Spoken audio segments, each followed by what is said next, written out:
खूप दिवसापासून बघितलेले हे इयरिंग मला फायनली मिळाले सुद्धा एका ज्वेलरी शॉपमध्ये. पण ती ट्राय करून बघितल्यानंतर मला ते न घातल्यागतच वाटत होते. म्हटलं राहू दे बाबा, नको आहे. दुसरे मी झुमकी ट्राय करून बघितले तर ती मला छान दिसत होती. झटपट पटापट असं स्वतःला रेडी तयार करून घेतलं. आता कुठं जायचं म्हटलं की मुलांनासुद्धा सोबत न्यावं लागतं. पण मुलं माझी स्कूलमध्ये गेलेली होती. त्यांना म्हटलं मुलांना घेऊन या आणि त्यांची तयारी तुम्हीच द्या करून. तर त्यांनी त्यांची तयारी करून दिली आणि चाललो आम्ही आमच्या प्रवासाला. निघताना माझ्या मुलांना गॉगल लावला होता तर छान असा हिरो टाईप दिसत होता. छान असं आजचं वातावरण होतं. पाऊस काही नव्हता.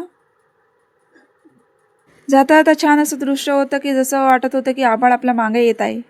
आणि जाता जाता आम्हाला इथं पाझर तलाव म्हणजे धबधबा लागला.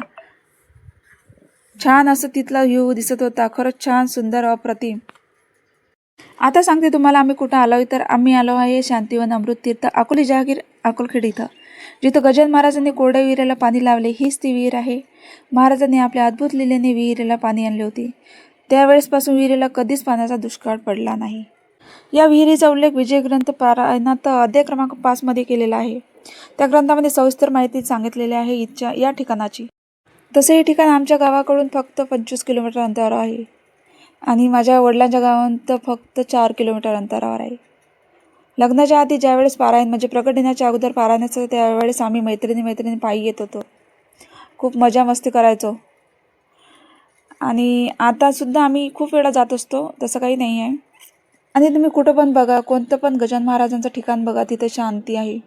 मनाला असं शांत करणारं वातावरण आहे. अशांत वाटत असेल तर अशा ठिकाणी अवश्य भेट द्यावी आणि दर्शनाचा लाभ घ्यावा. तिथं गेल्यानंतर खूप काही एन्जॉय केलं, खूप मजा मस्ती केली आणि माझ्या मुलांनासुद्धा खूप मजा आली.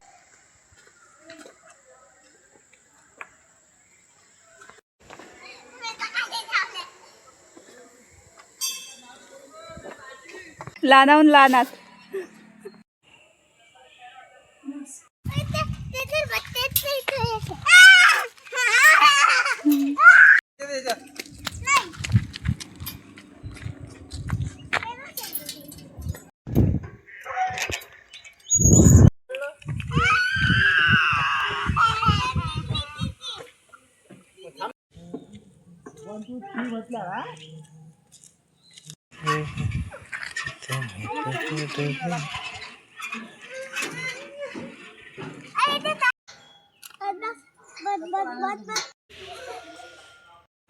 आणि घरी येता येता माझ्या बहिणीचं गाव सुद्धा लागते तर तिच्या घरी उतरले होते. कारण माझ्या बहिणीच्या मुलाची म्हणजे या पिल्लाची तब्येत चांगली नव्हती. म्हटलं चला ते तब्येत पण पाहून येऊ आणि भेटसुद्धा होती. आता कसं झालं आहे, माझी बहीण आणि माझी आत्या एकाच गावामध्ये आहे. अचानकपणे तिथं माझी आत्या पण आलेली होती, तिची पण भेट झाली. मी काही जास्त वेळ थांबत नाही, 10-15 मिनटं थांबले की निघाले. बाय.